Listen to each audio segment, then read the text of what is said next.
Good evening. My name is Reshat Kasaba. I'm the director of Henry M. Jackson School of International Studies. It's my distinct honor and pleasure to welcome you all to this evening's 37th Strom Lecture in Jewish Studies.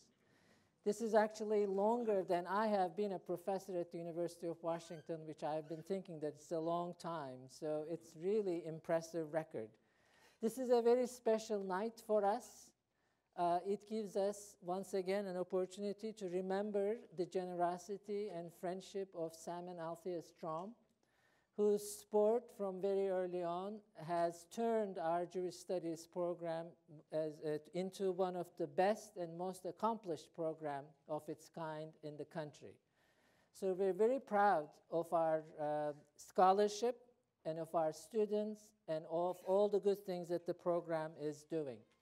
Jewish Studies program is a part of the Jackson School of International Studies, and despite all the problems that the school is having because of budgets and other kinds of pressures, the program actually has had a very successful year. One of our newly appointed faculty members, Devin Nahr, is finishing a very successful first year in the school. And once again, we've realized what a good choice we've made in hiring him, and he added a lot of strength into our program. And my colleague, Noam Pianco, is just about finishing his first year as the director of the program. So I'm very excited to have him in charge, and I'm really impressed by the good things that he is doing for the program. But of course, what makes this program very special and strong is the friendship and the support of the community. And we are very indebted to you for your interest in continuing friendship. I think the turnout into this lecture tonight is a very good proof of your continuing interest. And I'd like to thank you very much for coming. I'm going to invite my colleague Noam Pianco to introduce our distinguished speaker. And I'm looking forward to a very interesting lecture series this year. Thank you very much.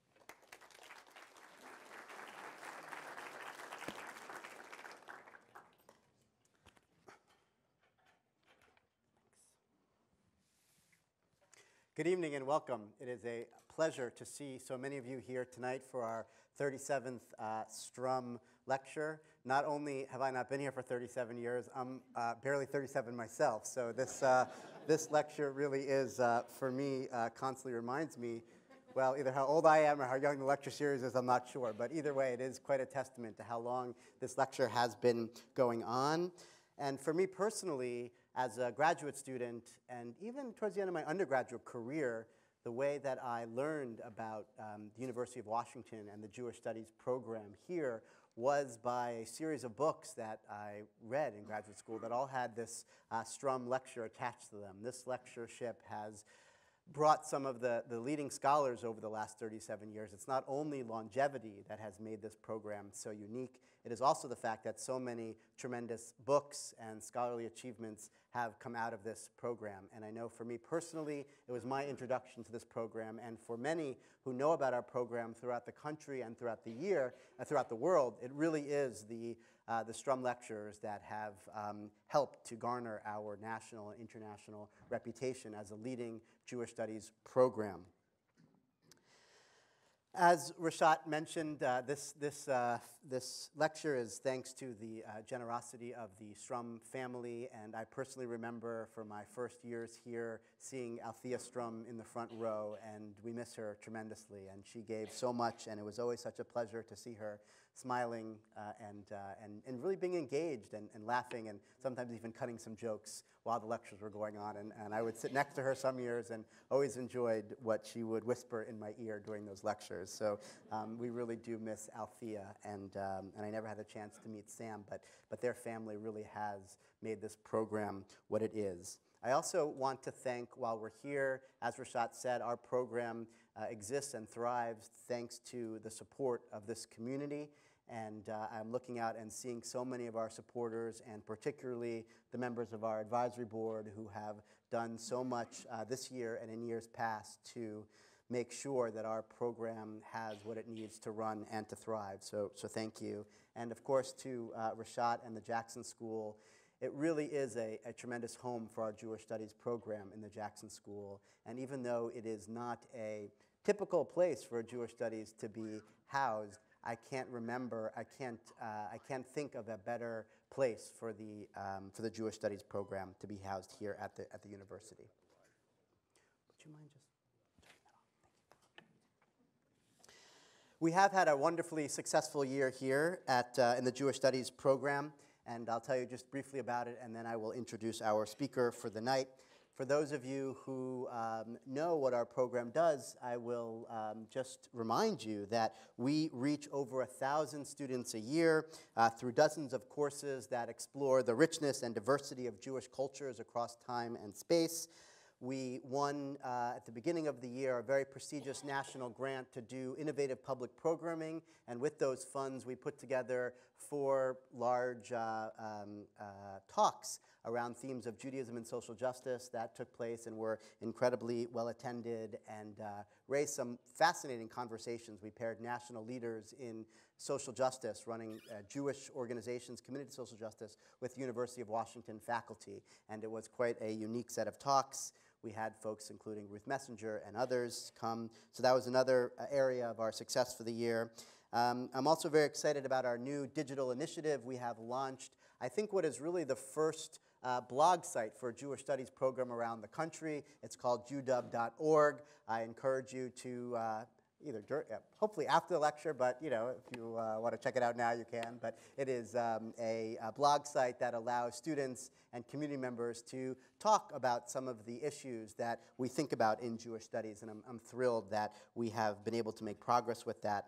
And finally, as Rashat mentioned, we are thrilled that Devin Nar is here. In addition to adding to our offerings in history broadly, he has also brought his passion for teaching Sephardic studies to our Jewish Studies program and to this community, and it's hard to imagine a better fit between one of the few people in the world who are experts in the language and culture of the Sephardic Jewish community and the 3rd largest Sephardic Jewish community in the United States. And I'm just so excited about the way in which both our community in the Sephardic community and our Jewish Studies community will work together to promote Sephardic studies here at the University of Washington.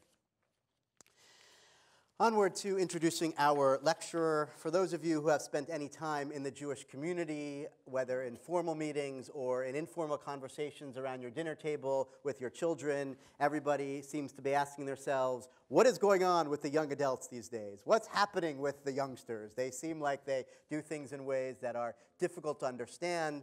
What will happen to Judaism with a new generation that clearly has very different understanding of what Judaism is, what its boundaries look like? And these questions are the most pressing ones for many in the Jewish community, and they are ones that are quite difficult to answer, but we are very fortunate tonight to have probably the best person in the country and possibly even the world to give us some insights into what is going on today with a younger generation of Jews. Professor Stephen Cohen is a sociologist by training, but really he is a public intellectual who takes his scholarship and he brings it to a wider audience. He is one of those scholars who appreciates the ways in which ideas can really make a difference, in which quantitative studies can illuminate what is going on and what should be going on. And it is for all those reasons that I'm thrilled that he is here tonight. He is a research professor of Jewish social policy at Hebrew Union College, Jewish Institute of Religion, and director of the Berman Jewish Policy Archive at NYU Wagner. He has served as professor at the Melton Center for Jewish Education, the Hebrew University in Jerusalem, and Queens College, and has been a visiting professor at universities such as Brandeis, Yale, and the Jewish Theological Seminary. He has written a series, written and co-written a number of books, innumerable articles. It is difficult, Stephen sent me his CV, and it's like you can't scroll down far enough to see all the things that he's written. But he is somebody who is passionate about what he does and continues to illuminate and inspire and challenge both scholars and community leaders to think differently about the Jewish community, both today and tomorrow. And for me personally, I will say that Stephen has been both first sort of a senior scholar, and over the past few years really a friend. And one of the things that I most admire about Stephen Cohen is that he is somebody who really embraces intergenerational conversation. He is a scholar who is very firm in his beliefs, and for any of you who have argued with him, you will know that, but also very committed to listening to others, and especially committed to partnering with younger scholars and younger leaders to really hash out difficult questions. And he is ready to listen and to shift his thinking, but also one of those people who has challenged me to rethink my own ideas and my own assumptions. And that conversation that he has taken up with many of the scholars in my generation, many of my friends and colleagues, that I think has both contributed to his own scholarship, but also to our scholarship as well. So I can't imagine a better person to try to bridge this conversation between generations of, or changing attitudes of Judaism in the United States than Stephen Cohen. So without further ado, I would like to introduce Stephen Cohen for his lecture, which is entitled Emerging Jews in the Borderland, the Complicated, Fluid, and Episodic Nature of Jewish Identity for Some Today. Thank you, and please welcome Stephen Cohen. Thank you. That's very sweet. Every one of you should have as sweet and as moving an introduction as I just had. So Noam, thank you very much. I really very much appreciated your words. There's an expression in Yiddish, which I can't do, but maybe Barbara Henry can, which says something like, before I speak, I'd like to say a few words.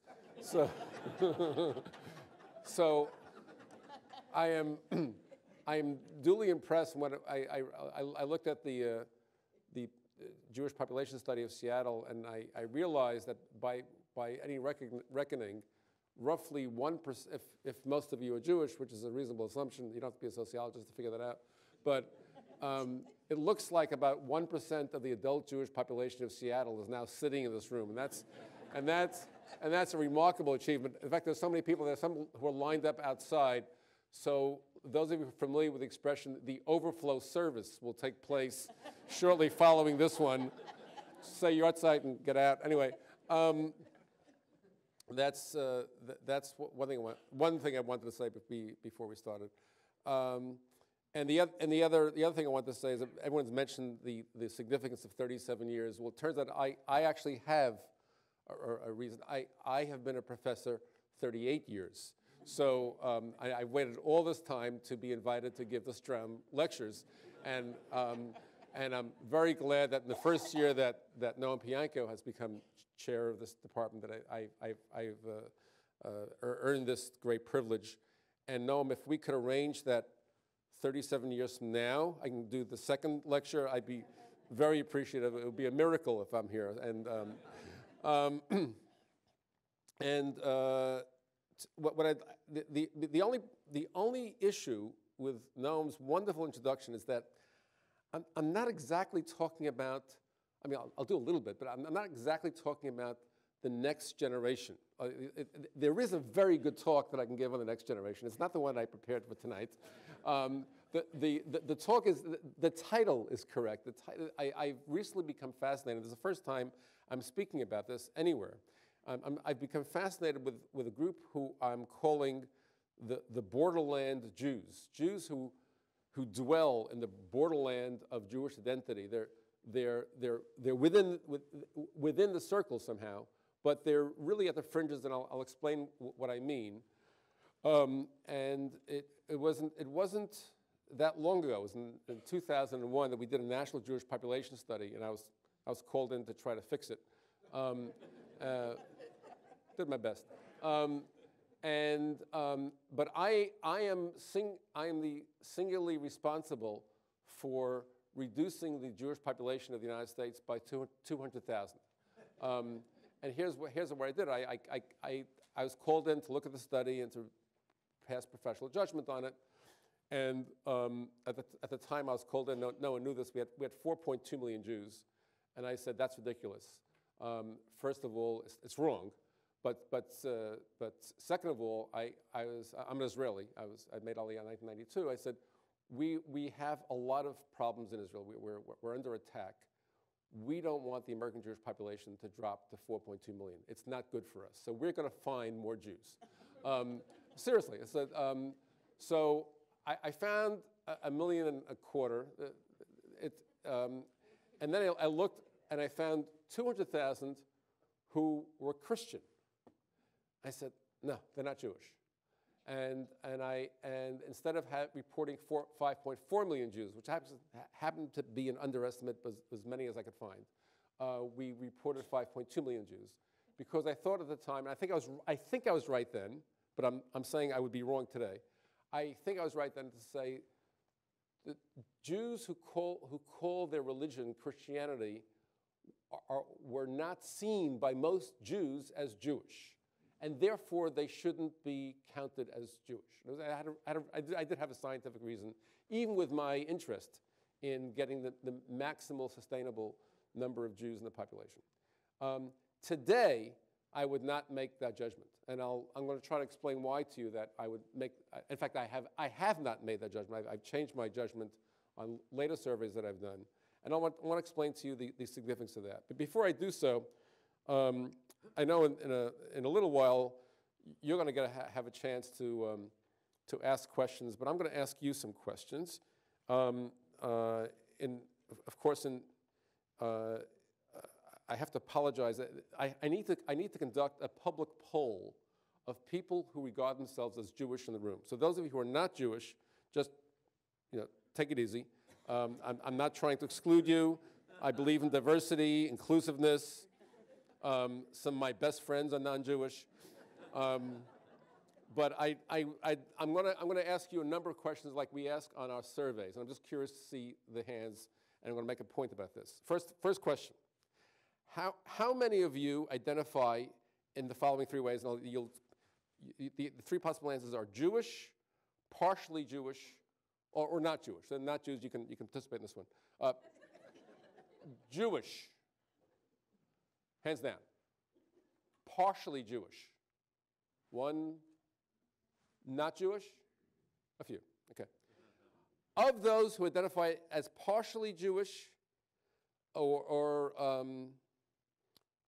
Jewish, do you identify, your religion, is your religion Jewish, another religion, another religion? Okay, those who said they were partially or Jewish, is your religion Jewish? Everyone's hands go, okay. Do you have another religion like Christianity? Anybody? One, two, right? You say you're Jewish, but your religion's not Jewish, correct? One, two people. No religion, you're secular Jews. A few, okay. Of those who are Jewish in any way, how many have you had, and there are three answers here, 2 Jewish parents, 1 Jewish parent, or no Jewish parents? 2 Jewish parents.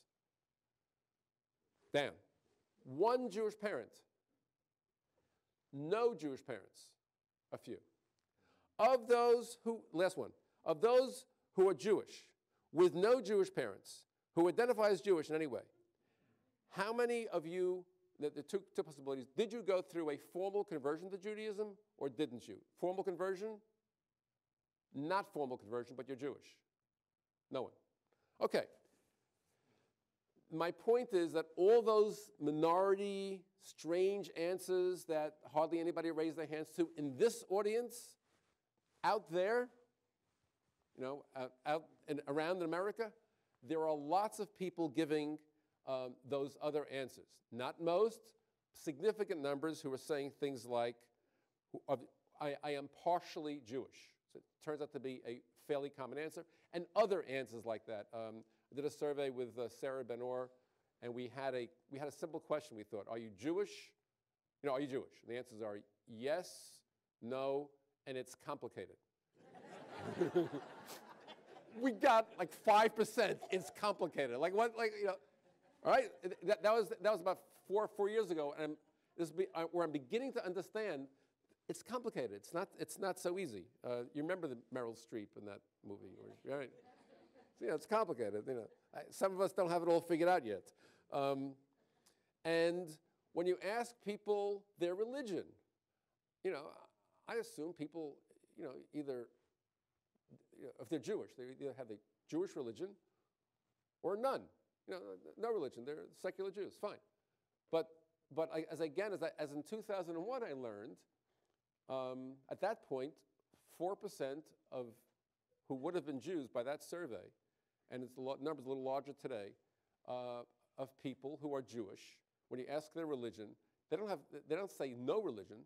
They say that their religion is Christian, and there's small numbers who mention a bunch of other religions which Jews have decided are okay, like Buddhism, that's okay, or Hindu, okay, like that, Scientology, I don't know what that is, but whatever, that's yeah.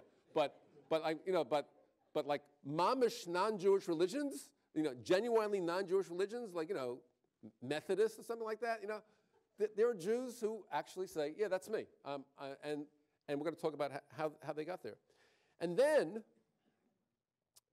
the reason I asked the no Jewish parents and so forth, if you don't, all right, traditional Judaism believes you're Jewish if your mother is Jewish. In 1983, the Reform movement decided you're Jewish if you've had acts of Jewish commitment and education through your life, and your father is Jewish. The Jewish population, I know from having done surveys, regards what are called patrilineal Jews as Jewish. The vast majority of Jews, if you ask somebody, there's this guy Goldberg, and his mother's not Jewish, but he says he's Jewish. Is he Jewish? Yeah, of course, Jewish. No, why bother? If you ask, Orthodox people, a Reform rabbi officially, and the vice president of a conservative rabbi officially, and the principal of Salma Schechter School, they'll say Goldberg isn't Jewish. Everybody else says he's Jewish. People who worry about the children marrying non-Jews would say, thank God, Goldberg's fine. Bring him in, So, not a problem.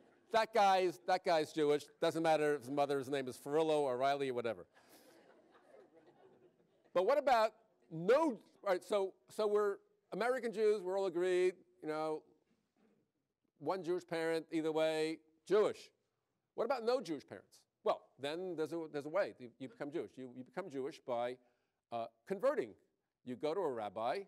You take a few lessons, and a year later, you get a little test. You do a dunk. You do some other things too. Whatever things happen, you're converted. You have a religious conversion. Well, it turns out, from recent data that I'm looking at, that there are converts. There are 3 times as many people who have no Jewish parents, who say that they're Jewish, who did not go through formal religious conversion. The informal door is now open. I call these people Jews by personal choice. They are just assuming that they're Jewish. So we have, in effect, 3 types of Borderland, what I call Borderland Jews. They're somewhere in that, they're in this non-conventional category that, and they function as Jews. A small number, I didn't mention them, are non-identifying Jews. When you ask them, are you Jewish, they say no. And then both their parents are Jewish. They have not adopted another religion. They haven't since gone over to the other side. It's around 1% of the population. I call them non-identifying Jews. There's stories told about one of these guys who was named Shapiro, who was being hectored by the UJA to make a contribution.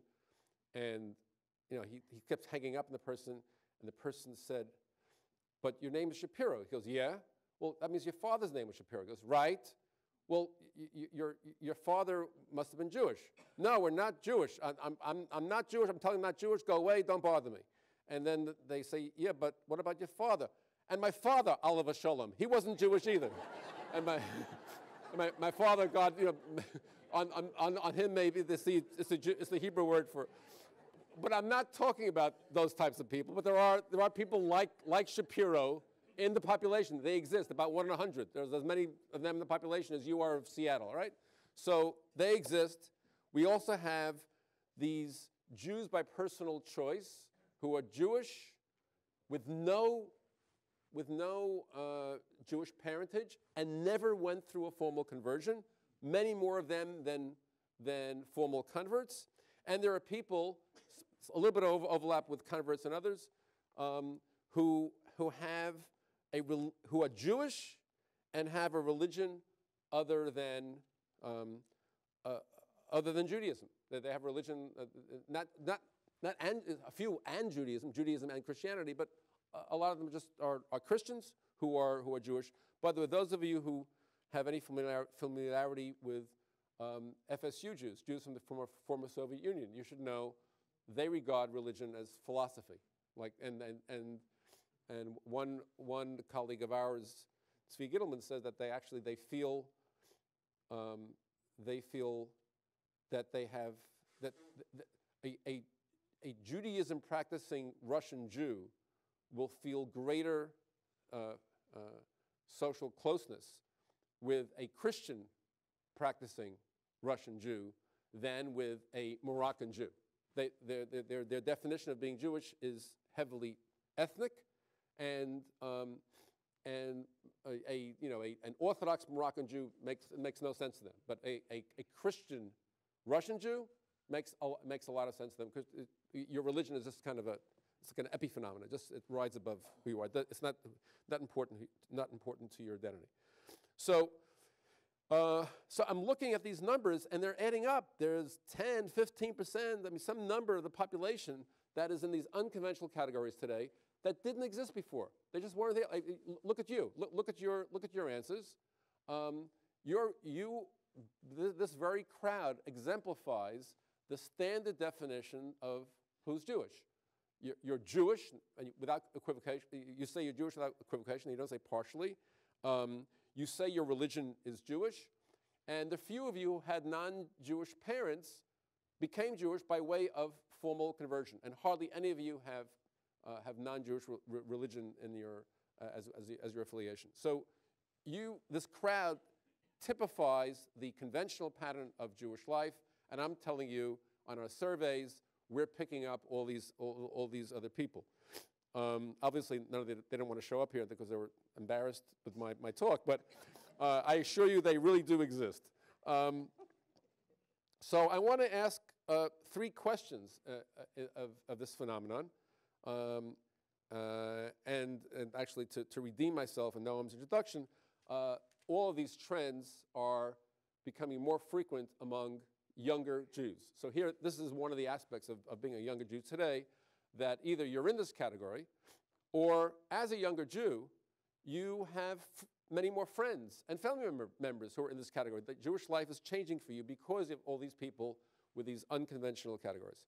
Now, the first question is, why? Why do we have so many and increasing numbers of what I call borderland Jews today? Second, what are the implications for Jews, Judaism, and the Jewish people? And third, what are the implications for practice and policy for individuals and the community? In a sense, what should we do about this, if we should do anything? So the first question about why are there so many borderland Jews today, I want to turn to 3 areas for answers. One is to look at American religion and ethnicity today. A second is to look back to Jewish history, and these are short answers. And the third is to look at contemporary American Jewry. And all 3 tell me why there are so many more borderland Jews today. First of all, let's talk about American religion. One of the master themes of research on American religion today is that identities, both religious and ethnic, are far more fluid than they used to be. We see more people switching their religious identities over their life course. And actually, we also have evidence that they switch their ethnic identities over their life course. And the census over time picks up different definitions of who I am: Hispanic, Cuban, Asian American, Chinese. People are changing those identities, or even reaching back, way back into the past to reclaim a minority ethnic identity. I mean, in all seriousness, there was in 2008, when President Obama, may he live and be well and be reelected in 2012, I know where I am. Seattle, Jewish, you know. This, over there, the last row is Republican. You know, have mercy upon him and his soul. There was even a campaign song that was on YouTube. There's no one as Irish as Barack Obama, and it turns out that Barack Obama is 1/16 Irish. That his great grand something or other was born in Ireland. So even Barack Obama is partially Irish, and people actually do this. So that they select and switch their ethnic identities. They select and switch their religious identities much more than in the past. Along with that is that there's a lot more interreligious and interethnic marriage than ever before. And not only that, but there's also, as you know, attitudes follow behavior. Not only has intergroup marriage increased, but attitudes towards intergroup marriage have become far more accepting. As last year's Straum scholar, Jonathan Sarna, once said, in 1970, Jews, Protestants, Catholics could agree on one thing: marry within your own faith.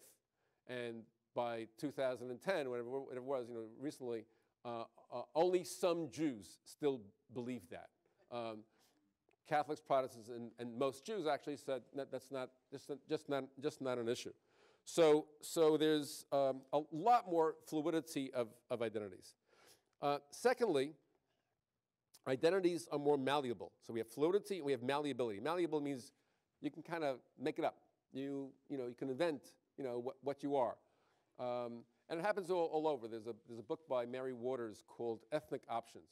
I think you hear the title, Ethnic Options. You know, ethnicity is an option. And she writes about people. She writes about people who she interviews who are Italian in December and Irish in June. No, it's like that's what I'm talking about, change. But and then she asks people, you know, like, do you do something to like express your ethnicity? And I remember reading one passage where she said, someone said, you know, I'm Czech, and I eat this Czech food. Well, I'm not sure if it's really Czech, but by me it's Czech food. Because it's food, it's a dish that my mother would make, and my mother was Czech. So I declare it Czech food. And so it is. And then, so people invent what the meaning of their ethnicity or religion are. You guys are laughing. And remember, I made that joke before about Obama and liberalism and Jews and all that stuff. And you think that liberalism is part and parcel to being Jewish. Not all of you, I know. But you should know that only 20th century and now early 21st century American Jews they're the only Jews who identify political liberalism with Judaism. No one else does. Even socialist Jews in Israel know that Judaism is conservative and nationalist and anti-democratic. Like we have to overcome Judaism to be democratic. Canadian Jews don't believe this. South African Jews don't believe this. 19th century American Jews didn't believe it. 20th century American Jews made up the idea that liberalism is part of Judaism. And so we believe it. And then we endow liberalism with Judaism, Judaism with liberalism, but it's made up. And so we do this as well. I'm saying that society, religious and ethnic groups in society are making up what it means to be ethnic or religious. And the third characteristic, aside from fluidity and malleability, is what I call hybridity, not I, but many scholars. And that is the easy coexistence of multiple religious and ethnic identities that were once mutually exclusive. Because people can be this and that. I mean, you know, you want to be a Yankee fan and a Democrat, everyone goes, yeah, that makes sense. That's fine. Good. You know, and a New Yorker. Oh, okay. No problem. If you say you want to be Hindu and Jewish, I guess. And I'm saying, but you can be Christian and Jewish. And people actually say that. And actually, let me give you some quotes from some recent studies I've done. And you'll hear about fluidity. A person who used to be Jewish says, the rest of my family is Jewish. I just chose another religion. He stopped. He left. So why are you Jewish? She answers, because my husband is Jewish. And besides, I like Jewish religion and culture. Like this is one of those people who has no Jewish background and has become Jewish because she likes it and because she's married to a Jewish husband. Another woman relates that she was Jewish because her ex-husband was Jewish and the kids are Jewish. That's why she's Jewish, right? We have another one who says in our survey, why are you Jewish? My grandchildren are Jewish, so I'm Jewish. But you know what that means? She's not Jewish. Her daughter is not Jewish. Her daughter married a Jewish guy. They're raising Jewish with Jewish kids, which is like her grandchildren. That makes the grandmother Jewish, right? And she functions. She has Jewish friends. She goes to Passover Seder. She considers herself Jewish, and she's also Roman Catholic, right? So this is what's in the population. This is what we have out there. Just a couple more. And then it's about the moving back and forth. I was born Jewish, and years ago converted to Christianity, and then practiced Judaism again for my children. Right? In and out, back and forth. Last couple, one person said, I am two. He asked, well, what's your religion? I'm two religions, is her answer. And another one said, we asked what's her religion. She goes, well, when I'm with my father, I'm Jewish. When I'm with my mother, I'm Catholic. All right, so this is the world in which we now live. It is a world. I know we find these things humorous, but it's the reality that is now confronting American Jewry and American Judaism that's different. The last big trend in American religion, aside from fluidity, malleability, and hybridity, is what I just because I wanted to rhyme, I called it disparity. But what I mean is that both poles, I don't mean Poland, I mean edges of the spectrum, the fervent religious groups in America and the nuns, not the black and white, but the NONES, that both groups have risen. The fervent types actually had a very good couple of decades, 1980s, 1990s. The evangelicals and the fundamentalists and the stricter churches did very well in America, and then they've kind of leveled off. That it hasn't been so good for them, but they did pretty well for many, many years. And in the last 20 years, there's been a rise in the nuns, people who say in a variety of ways, I have no religion, I don't go to services, I don't believe. All the no religion people are growing. And again, obviously for Jews, we see both of these trends. In a different context, I would tell you about the huge, actually I'll mention later, but the huge rise in Orthodoxy. But the other part of it, the rise of these fluid, malleable, hybrid identities is also a reflection of what's going on in America. So that's America. A quick glance into Jewish history. I don't know what you guys teach in Seattle, but when I took Jewish history at Columbia, there was a basic course called Enlightenment and Emancipation. Like that's the big encounter with modernity for Jews is called Enlightenment and Emancipation. Enlightenment affects what you think. Emancipation affects your social structure. Enlightenment meant the expansion of voluntarism and autonomy, rationality. People can pick and choose how to define their religious identities. And emancipation means that the boundaries that separated Jews from non-Jews come down.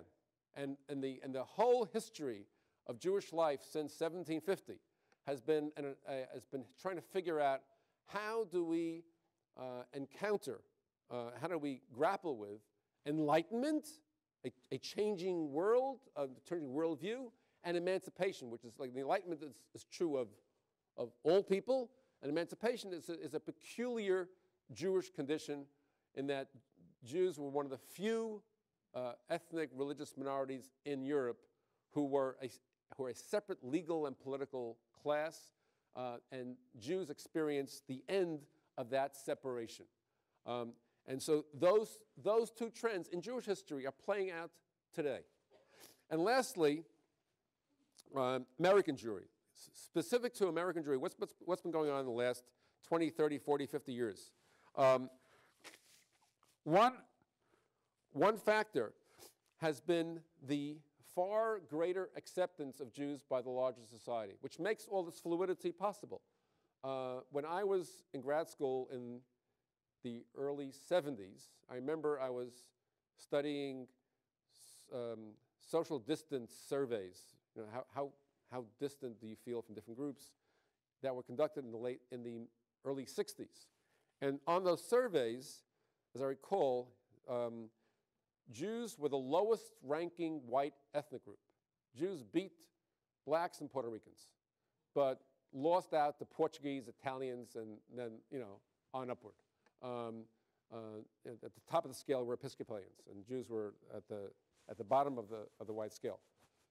Robert Putnam and Campbell in American Grace do a study, and they have a standard social scientific instrument called a feeling thermometer, and they ask people, how do you feel about these people? You know, 0, 50, 100, whatever, and they have all these groups judging all these other groups. Jews wind up at the top.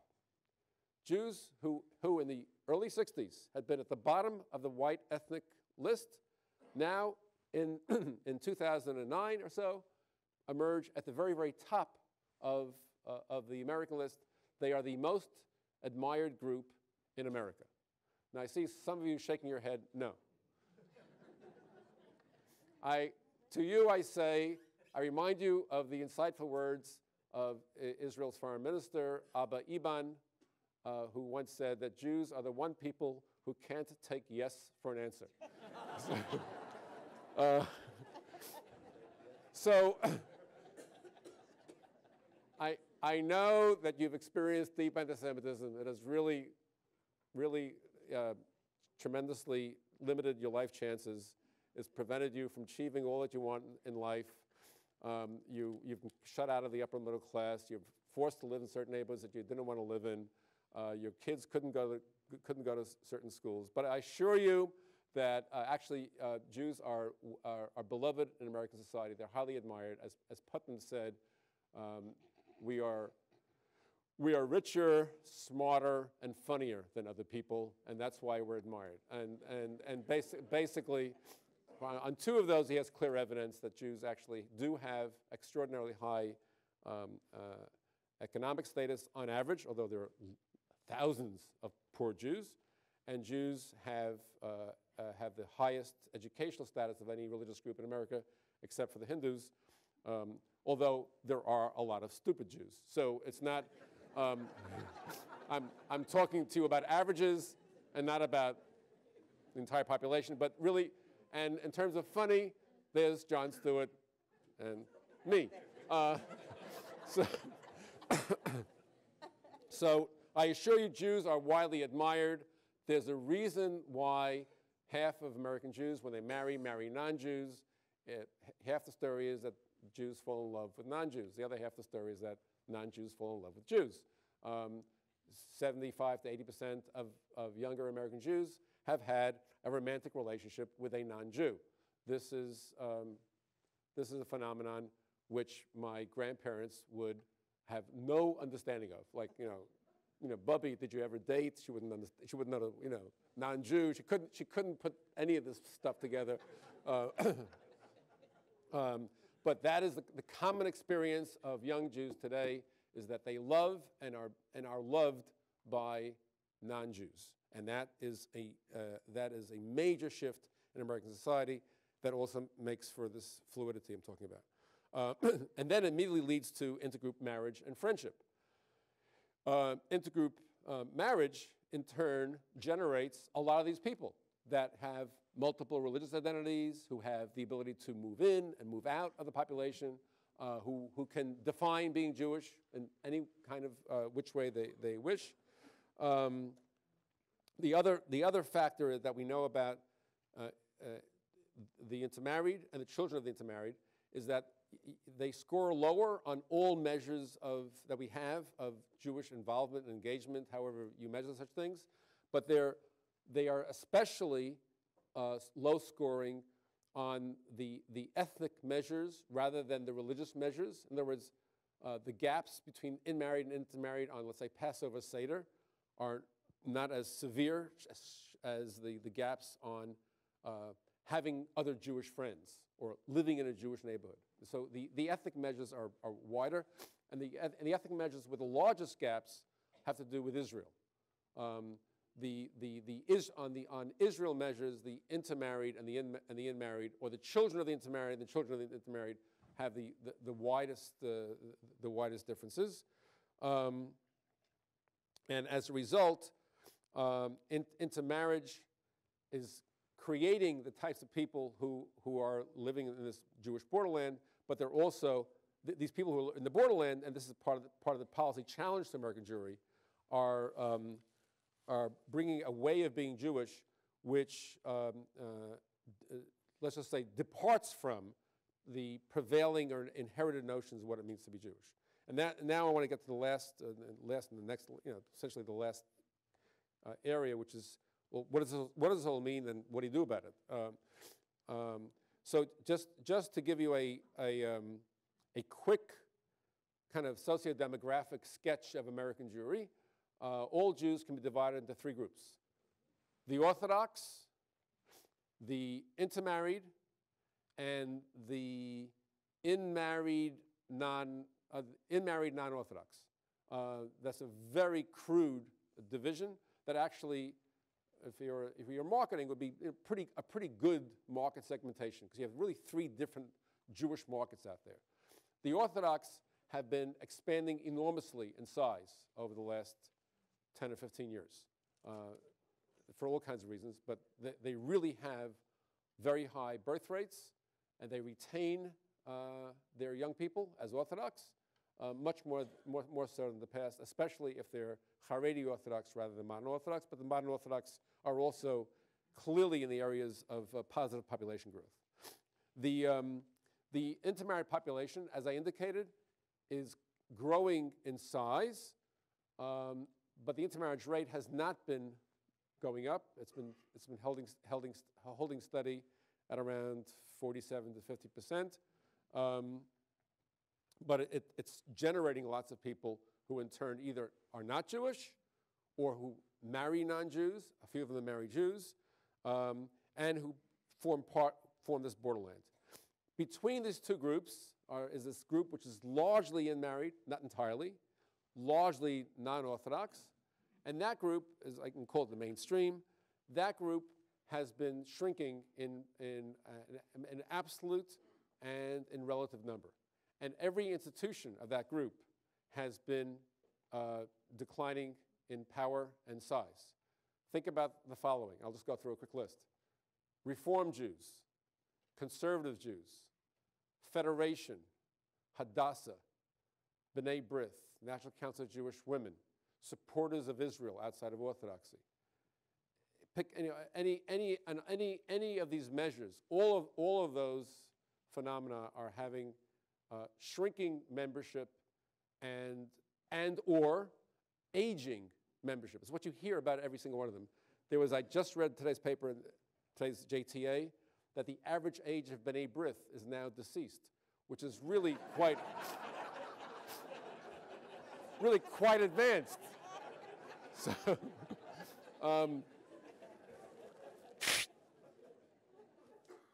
I can make that joke and not have to worry about retribution. About 20 years ago, I'd have to worry about it. Some B'nai B'rith person would write Noam Pianko 4 emails or something.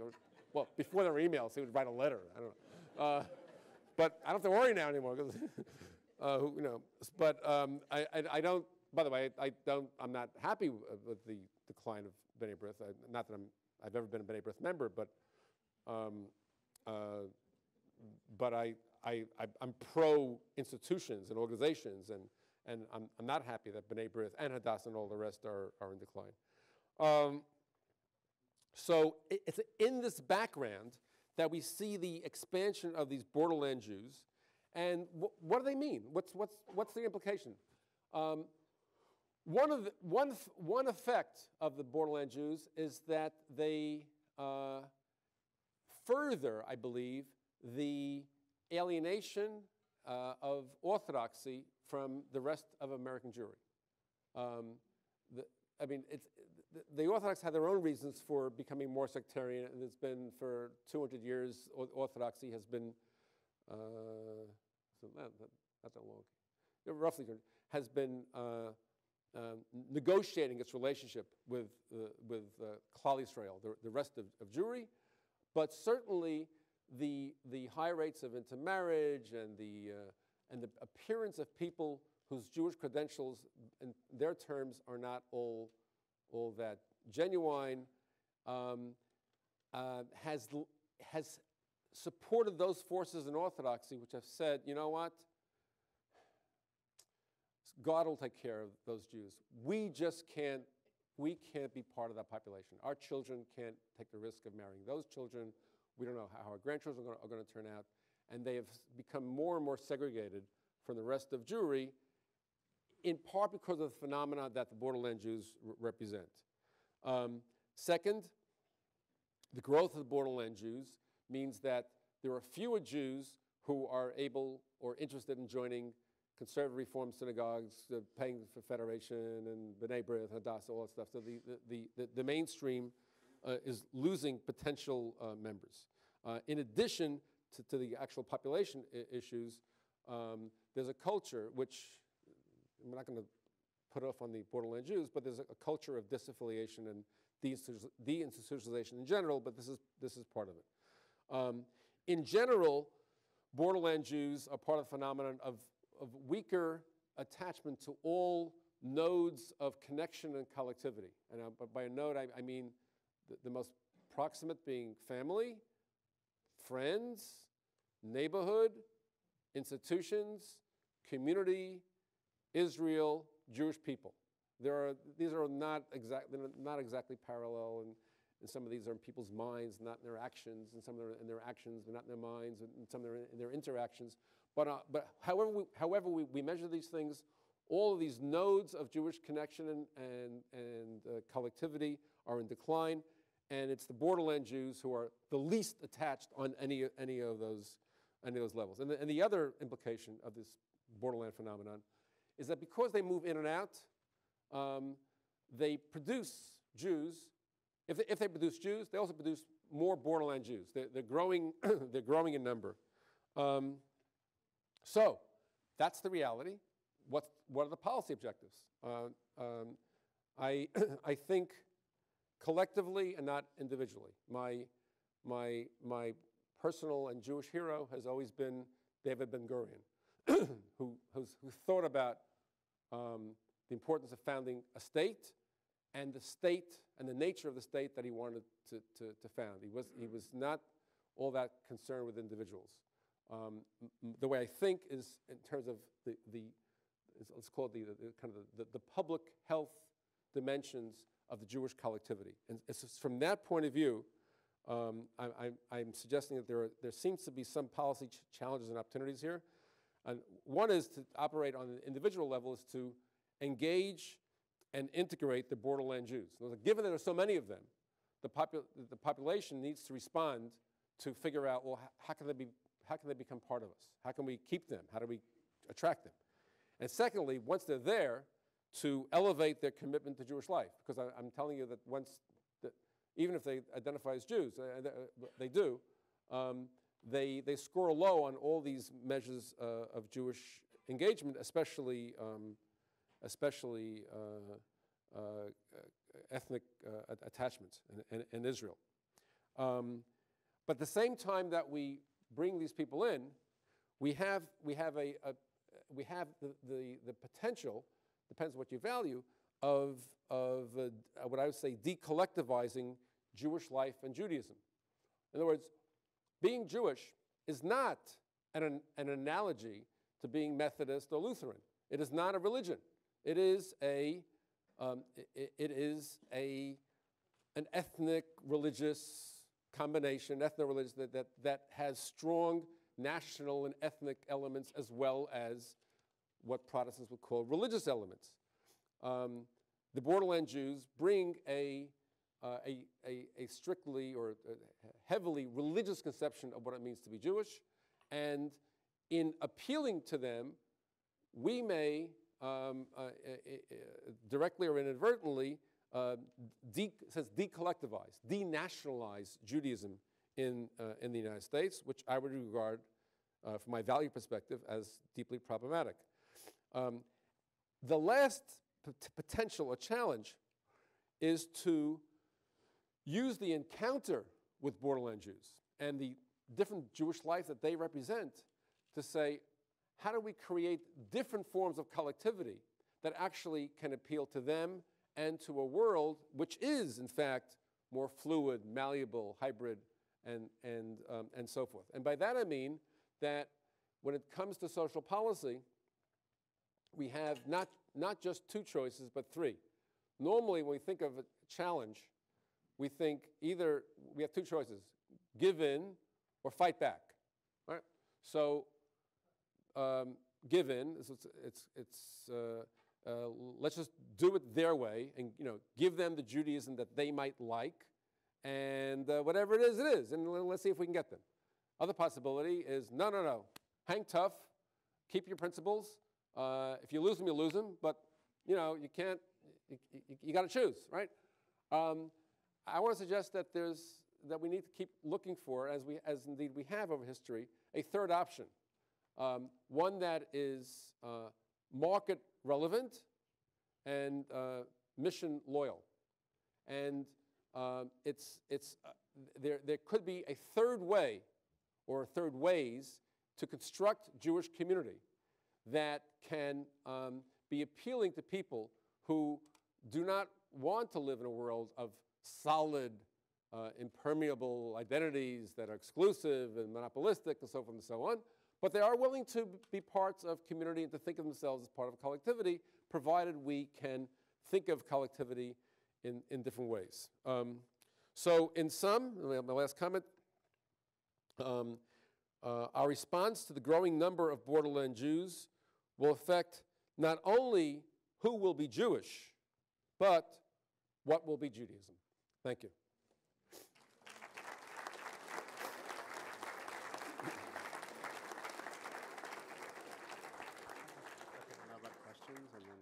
Yeah. I'll give you a second to rest. All right. Thank you. We have the opportunity for some questions. We have microphones set up on both sides, so if possible, if people who have questions could head over to those mics and we'll have a chance to answer a few of them. And Borderland Jew or regular Jew, everybody probably wants to go afterwards and have some of the reception, so everybody likes food. So please join us afterwards for the reception in the Walker Ames room right across the hall. And one final thing, for those who enjoyed tonight, there's another lecture on Wednesday evening, which I think will be equally stimulating and hopefully humorous as well. So hope to see you on Wednesday night. Thank you. And that lecture is about Israel, and אני אתן לזה בעברית ולא באנגלית. It will really be in English with a consecutive interpretation, which will be silent. This gentleman over here. Yeah, I have a short one. Okay, what? Question? Mixed marriages. Yes. In these mixed marriages, there's offsprings. Okay, my concern is, what is the nature of the religion of those offsprings? In other words, do we lose two or do we gain two? Good question. And what is the percentage of that within those groups? Right. The demographic background to that question is that we would be demographically neutral if only half of the children of intermarriages were to identify as Jews. The reason is that when when a Jew marries a non-Jew, you only use up one Jew. But when a Jew marries a Jew, you use up two Jews. So we just need half of the litters of the intermarried to be Jewish litters to break even. If you're an affirming Jew with a Jewish grandparent, like it may not help you to know that, well, your grandchildren are not Jewish, but his grandchildren are Jewish, so the population breaks even. I know it doesn't help you, but from the population point of view, it doesn't really matter. Having said that, it turns out that we're not getting half. We're getting around a quarter to a third who identify as Jews, and this quarter to a third who grow up to be Jewish actually have very high rates of intermarriage themselves, and they also have low rates of Jewish involvement. So,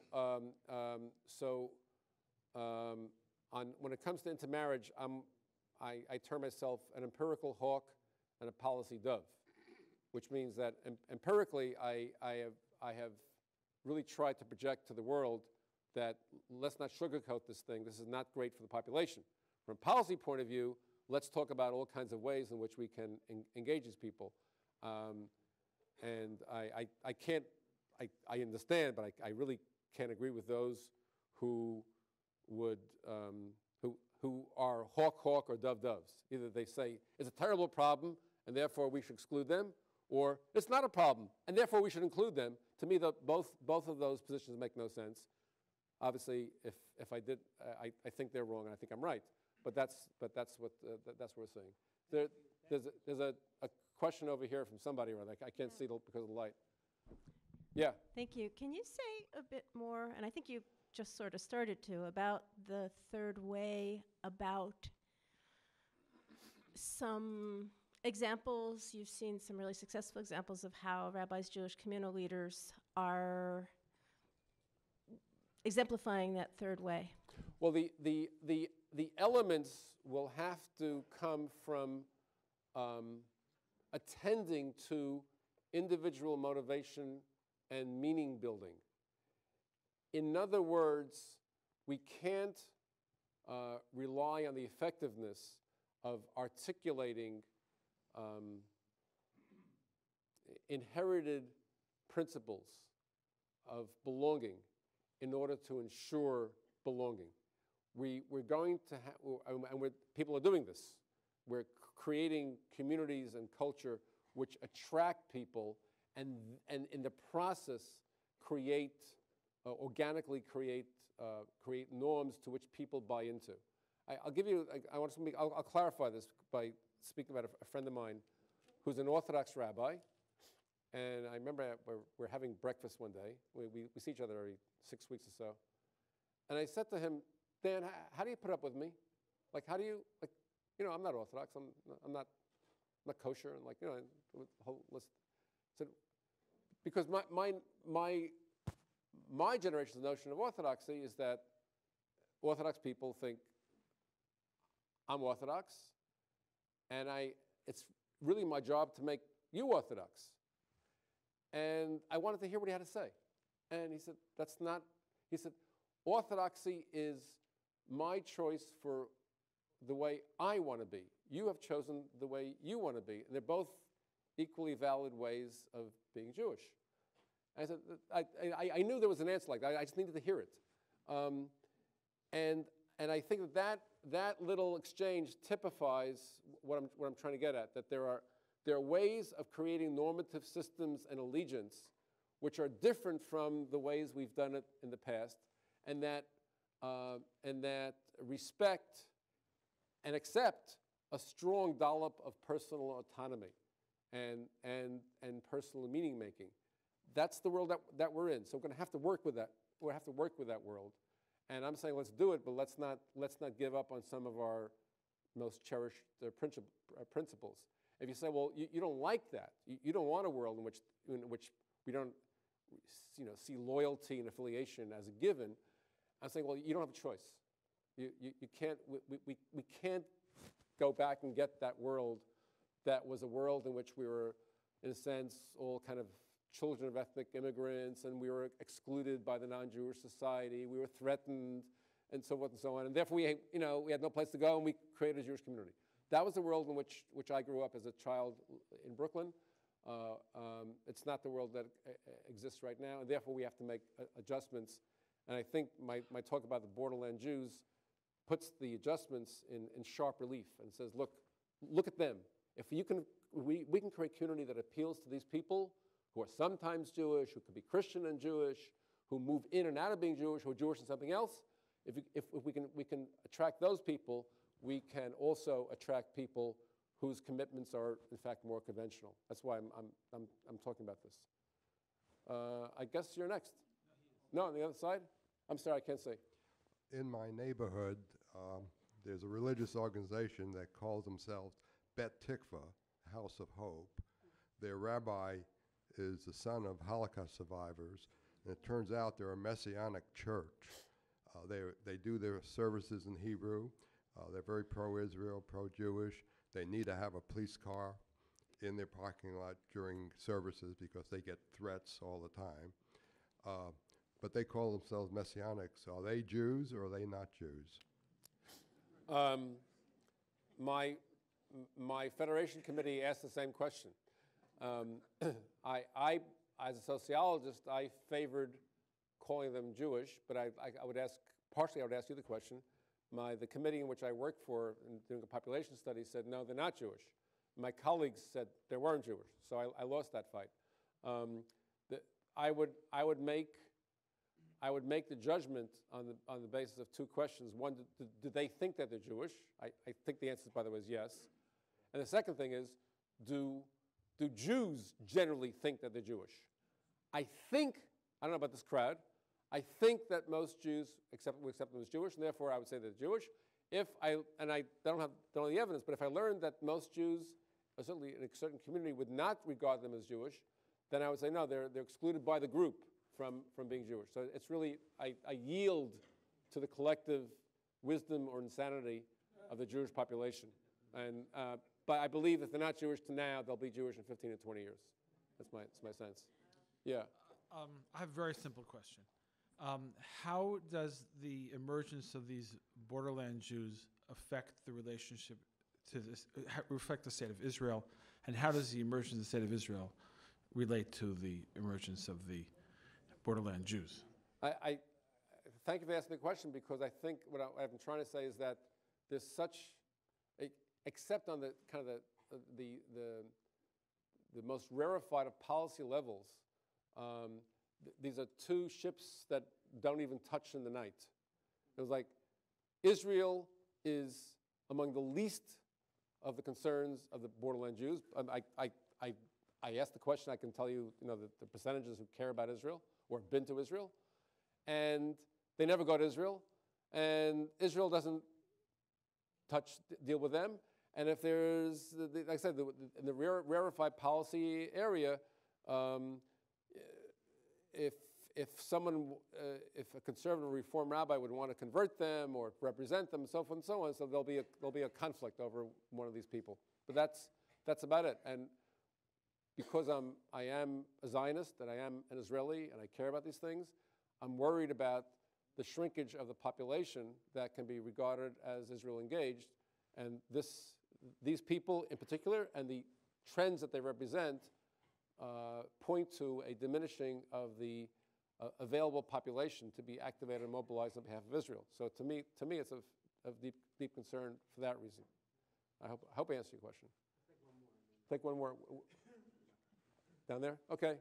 As you talked about the shifting of identities and identification, you suggested having this third way. I'm curious who you think will be coming up with the third way, and what's the shifting in terms of the power of who's actually putting things on the ground, setting policy, decision-making. It's not clear to me that the power is actually going to come through decision-making. Maybe it comes through money. Maybe it comes through, I don't know, some sort of other social networking. But how does this new third way emerge in terms of what's sort of, and where's that power shift, and who's going to be able to help make that happen? Where do you see that happening? Well, I mean, aside from Noam's wife? Yes.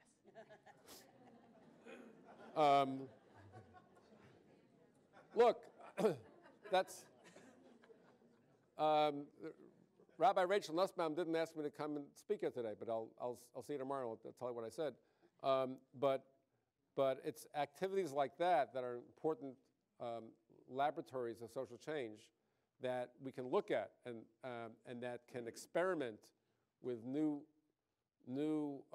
configurations, new ethoses. But also, the truth is that it rests within us, even if you're not a partner in Kavanah. If you're involved in some other aspect of Jewish life, it means perking up your ears, and if you're insofar as you're in policy position. And if someone is saying we should try something different, or we should break a few rules or whatever, your reaction, I would hope after this talk would be, oh, I heard this talk. It's not my cup of tea, but let's try it. I mean, it's that, look, obviously don't do things that are really antithetical to what you believe in, but we need to have a much greater openness to experimentation with different kinds of Jews and different ways of being Jewish and different ways of being hospitable and organizing. And it's not our inclination. I mean, personally, I don't want to do any of these things that I want to see invented, but I want someone else to invent those things, and I want to say to them, and there's a technical sociological term, Gesundheit. You should be healthy and do those things because the Jewish people need you to do those things. Thank you.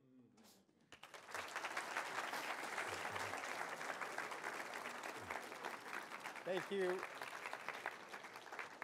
I didn't realize I needed to have a non-disclosure form signed before this about who we're connected to here. But anyway, thank you so much for enlightening us tonight. And we all look forward to hearing you again on Wednesday evening, where that question about Israel will be drilled down in far more depth. And it's also Yom Ha'atzmaut, so a very fitting night to talk about Israel and the American Jewish community. Please join us for reception next door.